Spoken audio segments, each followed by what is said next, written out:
Hello friends, welcome back to our YouTube channel. Friends, आज की इस वीडियो में हम ये सीखेंगे कि आप कैसे अपने टैली में जीएसटी फीचर को इनेबल कर सकते हैं। अगर आप जो भी सेल परचेस करते हैं उस पर जीएसटी लगता है तो आपको यहाँ पर टैली में विद जीएसटी आपको इसका एंट्री करना पड़ता है। उसके लिए आप आएंगे सबसे पहले अपने गेटवे ऑफ टैली में, ठीक है, कंपनी क्रिएशन के बाद, और यहाँ पर आप प्रेस करेंगे F11। ठीक है, F11 का मतलब होता है फीचर। यहाँ पर आप देख सकते हैं कि यहाँ पर जितना भी आपका कंपनी से रिलेटेड फीचर होगा ये आपको शो कर देगा। मतलब आप जो है टैली से अकाउंटिंग भी कर सकते हैं। ठीक है, अगर आपका सर्विसेज है तो यहाँ पर अकाउंटिंग का फीचर इनेबल कर देना है। अगर यहाँ पर आपका बिजनेस जो है इन्वेंट्री में डील करता है, गुड्स में भी डील करता है, तो इन्वेंट्री को आप यस कर देंगे। अगर आपने जीएसटीआईएन ले रखा है तो यहाँ पर इसको भी यस कर देंगे। तो हमको यहाँ पर टैक्सेशन सीखना है जीएसटी से रिलेटेड, तो यहाँ पर आपका क्या कर देंगे, इसको यस कर देंगे। ठीक है, अगर यहाँ पर आपको ऑप्शन नहीं शो करा है टैक्सेशन का तो यहाँ पर शो मोर फीचर में आप यस करेंगे तो यहाँ पर आपको सब फीचर शो करेगा। एंटर प्रेस करेंगे। एंटर प्रेस करने के बाद यहाँ पर आपका आ जाएगा enable goods and services tax. यहाँ पर नो है तो आप यस प्रेस करेंगे। वाई प्रेस करने के बाद जैसे ही आप एंटर प्रेस करेंगे तो यहाँ पर आपको जीएसटी डिटेल से रिलेटेड यहाँ पर सारा ऑप्शन शो करेगा। रजिस्ट्रेशन स्टेटस यहाँ पर एक्टिव है। आपने जो जीएसटीआईएन ले रखा है, जीएसटी रजिस्ट्रेशन ले रखा है, वो आपका एक्टिव ही होगा।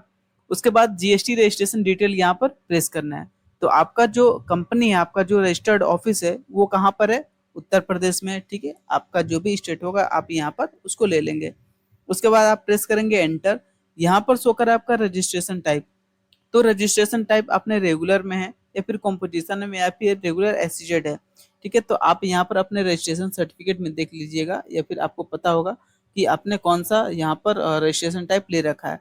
तो आप यहाँ पर सपोज करते हैं कि आपने यहाँ पर रेगुलर में ले रखा है। ठीक है, तो रेगुलर में क्या होता है कि आप जो है जो भी परचेज करते हैं उस पर आप आईटीसी लेते हैं, और आपका जो भी सेलिंग होता है उस पर जो भी आउटपुट टैक्स लायबिलिटी बनता है आप उसको, अपनी आउटपुट टैक्स लायबिलिटी को अपनी आईटीसी से क्या करते हैं, सेटअप करते हैं। ठीक है, और उसके बाद जो भी आपका नेट लायबिलिटी बनता है वो आप गवर्नमेंट को पेमेंट करते हैं। कंपटीशन स्कीम में क्या होता है कि आप जो है आईटीसी नहीं लेते हैं, जबकि आपका जो पूरा टैक्सेबल जो टर्नओवर होता है, अगर आप ट्रेडिंग करते हैं तो उसका 1% आप गवर्नमेंट को डिपॉजिट करते हैं। रेगुलर एससीजेड, अगर आप एससीजेड यूनिट में वर्क करते हैं तो उसके लिए आप इसका रजिस्ट्रेशन टाइप आपका ये होगा। ठीक है, तो हम मानते हैं कि हम यहाँ पर जनरली लोग रेगुलर रजिस्ट्रेशन ये अपना लेते हैं ताकि वो अपना आईटीसी क्लेम कर सके। यहाँ पर हम एंटर प्रेस करते हैं। उसके बाद एसएससी ऑफ अदर टेरिटरी, तो यहाँ पर हम उसको नो रखेंगे। ठीक है, एसएससी हमारा अदर टेरिटरी का नहीं है तो हम इसको यहाँ पर नो रखेंगे। उसके बाद जीएसटीआईएन, तो यहाँ पर goods and services tax number, goods and services tax identification number, यहाँ पर आपको मिलता है 15 डिजिट का। तो अपने रजिस्ट्रेशन सर्टिफिकेट पर आप देखेंगे तो 15 डिजिट का शो करेगा। यहाँ पर मैं एक एग्जांपल ले लेता हूँ। मैंने यहाँ पर इंटरनेट से सर्च किया, आप भी यहाँ पर सर्च कर सकते हैं यूपी जीएसटीआईएन, या फिर किसी भी स्टेट का आप सर्च करेंगे यूट्यूब क्रोम पे तो आपको यहाँ पर मिल जाएगा। तो डबल क्लिक करते हैं, कंट्रोल सी से इसको हम कॉपी कर लेंगे। ठीक है, कॉपी करने के बाद यहाँ पर हम आएंगे और इसको हम पेस्ट कर लेंगे कंट्रोल वी से। कंट्रोल वी पेस्ट कर लिया। उसके बाद यहाँ पर लिखा है पीरियडिसिटी ऑफ द जीएसटीआर1। जीएसटीआर1 जो होता है जिसमें सेल का रिटर्न हम लोग भरते हैं वो मंथली बेसिस पर भर रहे हैं फिर क्वार्टरली, तो हम यहाँ पर मंथली बेसिस पर इसको सिलेक्ट कर लेंगे। अगर आप क्वार्टरली रिटर्न फाइल करते हैं तो यहाँ पर क्वार्टरली पर सिलेक्ट करेंगे। फिलहाल हम मंथली को रखते हैं। उसके बाद जीएसटी यूजर नेम, आप जब जीएसटी रजिस्ट्रेशन लेते हैं तो आपको यहाँ पर जीएसटी का यूजर नेम, ठीक है, आपको यहाँ पर क्रिएट करना पड़ता है। तो आपका जो भी यूजर नेम है यहाँ पर आप उसको प्रेस कर देंगे। ठीक है, सपोज कीजिए कि मेरा जो यूजर नेम है वो हरी इस टाइप से है, huri@1256, ये हो गया मेरा यूजर नेम। ठीक है, और मोड ऑफ फाइलिंग, तो मोड ऑफ फाइलिंग का मतलब मोड ऑफ फाइलिंग में आपको 2 ऑप्शन शो करेगा, एक डीएससी और एक ईवीसी। डीएससी में डिजिटल सिग्नेचर सर्टिफिकेट, ईवीसी मतलब इलेक्ट्रॉनिक वेरिफिकेशन कोड।